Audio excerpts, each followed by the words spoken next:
कदवा विधानसभा में इस बार का जो मेन जो मुद्दा है, लोकल लाओ कदवा विधानसभा बचाओ।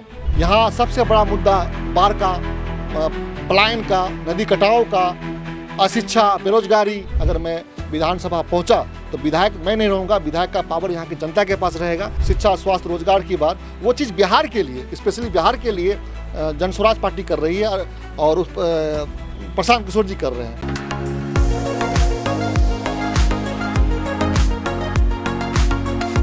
बिहार में इसी साल विधानसभा चुनाव होने हैं और इसको लेकर जैसा कि हम हमेशा करते हैं, जो अलग अलग विधानसभा से अलग अलग पार्टियों के या निर्दलीय जो लोग चुनाव लड़ने की तैयारी कर रहे हैं, टिकट की दावेदारी कर रहे हैं, उनसे हम आपका परिचय करवाते हैं।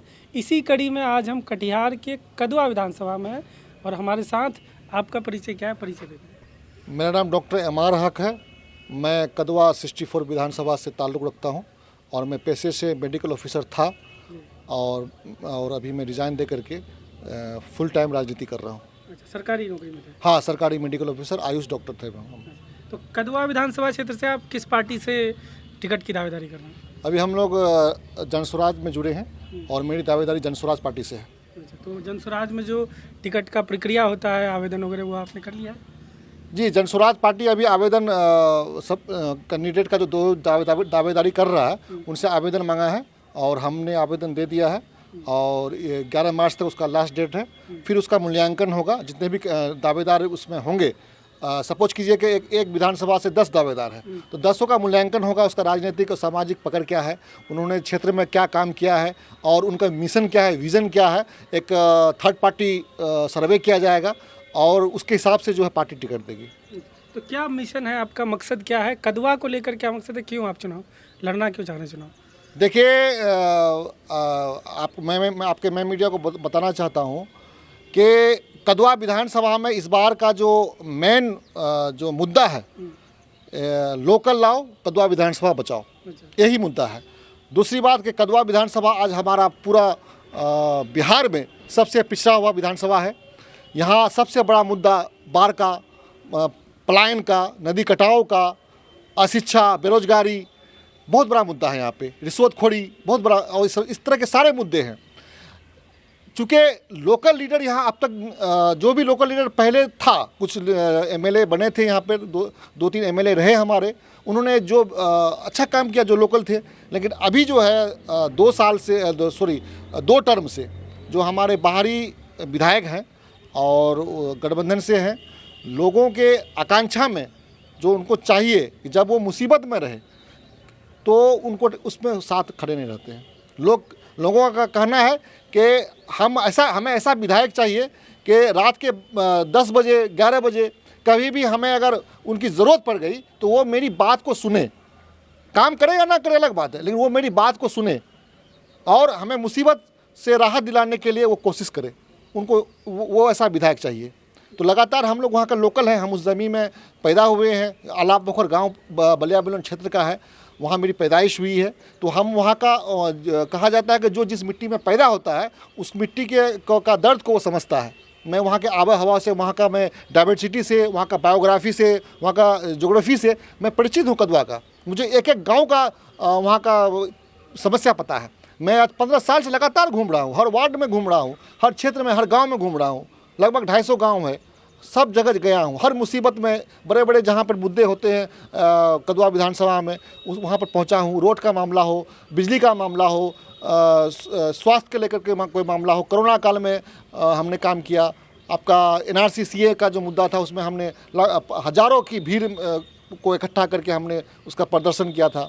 तो लगातार जो मेरा मामला है वो चल रहा है। आपका राजनीतिक बैकग्राउंड थोड़ा बता दीजिए, इससे पहले क्या किसी पार्टी से जुड़े हुए और या कोई और चुनाव आप कैसे पहले लड़े हैं? जी, मैं राजनीतिक बैकग्राउंड मेरा यही है कि मैं 2010 तक, मैं चूँकि मेडिकल का पेशा से था और मैंने अभी आपको बताया कि मेडिकल ऑफिसर में बिहार सरकार में कायम रहा था और मैंने 2 साल नौकरी किया और 2010 से 2012 तक। 2012 के बाद मुझे लगा कि जिस विधानसभा और जिस गांव में पैदा हुआ हूं वहाँ के मिट्टी का कर्ज मेरे ऊपर है। मैं तो डॉक्टर बन करके या आगे बढ़ सकता हूँ, अपने परिवार को आगे पहुँचा सकता हूँ, लेकिन मेरा समाज जो है काफ़ी पिछड़ा हुआ है। लोगों को आज अच्छे सड़क नहीं है, पुल नहीं है, पुलिया नहीं है, अच्छा स्कूल नहीं है। एक मुद्दा, सबसे बड़ा मुद्दा आपका बलियाबुलंद प्रखंड जो आज तक नहीं बना है। 12 पंचायत के लोग जिद्दोजहद कर रहे हैं, कोशिश कर रहे हैं, लेकिन कोई भी जो एमएलए हैं, एमपी हैं, अब तक जो बने हैं हमारे इलाके में, जो नुमाइंदा जिनको लोगों ने विधानसभा भेजा, लोकसभा भेजा, उन्होंने कभी भी यहाँ के लोगों का मुद्दे को, खासकर बलियाबुलंद प्रखंड के मुद्दे को कभी भी गंभीरता से नहीं लिया।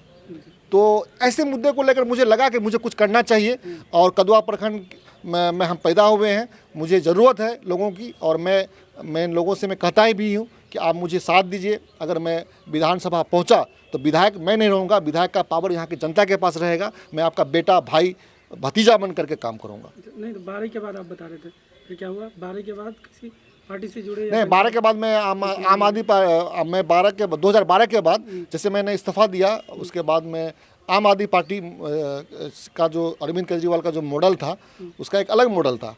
वो जाति धर्म की जो पारंपरिक राजनीति है, उस राजनीति से हट करके वो शिक्षा की बात कर रहा था, स्वास्थ्य की बात कर रहा था, रोजगार की बात कर रहा था। तो मुझे लगा कि हमारा मुद्दा तो शिक्षा, स्वास्थ्य, रोजगार ही है, जाति धर्म नफरत में हमारा मुद्दा नहीं है। तो मैं उसके तरफ अट्रैक्ट हुआ और उसके पार्टी से जुड़ा। मुझे पार्टी ने जिम्मेदारी दिया। मैं 8 साल तक आम आदमी पार्टी का जिला अध्यक्ष रहा, बहुत मजबूत किया उसको। चूँकि फिर 2020 में लगा था पार्टी को कि यहाँ चुनाव लड़ेगी, लेकिन पार्टी चूँकि जो विस्तार होना चाहिए था पार्टी का, और उस तरह से विस्तार बिहार में नहीं हो पाया, और पार्टी का संगठन काफ़ी कमज़ोर रहा। तो मुझे लगा कि चूँकि दिल्ली में बैठ करके बिहार की बात करना बहुत मुश्किल है, और अब जो है 2022 के बाद जो पदयात्रा शुरू हुई प्रशांत किशोर जी की, तो मुझे लगा कि जो बात अरविंद केजरीवाल जी दिल्ली में कर रहा था, शिक्षा, स्वास्थ्य, रोजगार की बात, वो चीज़ बिहार के लिए, स्पेशली बिहार के लिए जनस्वराज पार्टी कर रही है, और उस प्रशांत किशोर जी कर रहे हैं। तो इसलिए मैं प्रशांत किशोर जी से और जनस्वराज से जुड़ गया 2022 में। तो आप अब तक कोई चुनाव नहीं लड़े? नहीं, एक बार मैं चुनाव लड़ा हूँ, और जी विधानसभा में एक बार चुनाव लड़ा 2020 में। और लोगों का प्यार मोहब्बत रहा।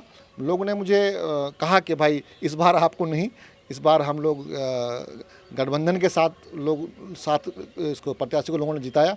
मुझे कहा कि आप मेहनत कीजिए और अभी विपक्ष में रहिए। तो मैं मेहनत कर रहा हूँ। नहीं, मुझे 20 में मैं इसके साथ था, पप्पू यादव की पार्टी से था। जाप से लड़े? जी जी। कितना वोट था तब? लगभग ज़्यादा वोट नहीं था, लगभग 4000 के आसपास। तो उस वक्त मतलब आप चुनाव से विड्रॉ कर लिए थे? हाँ, चुनाव से चुनाव लड़ा था मैं। अच्छा। चुनाव लड़ा था, विड्रॉ नहीं किया था, चुनाव लड़ा था।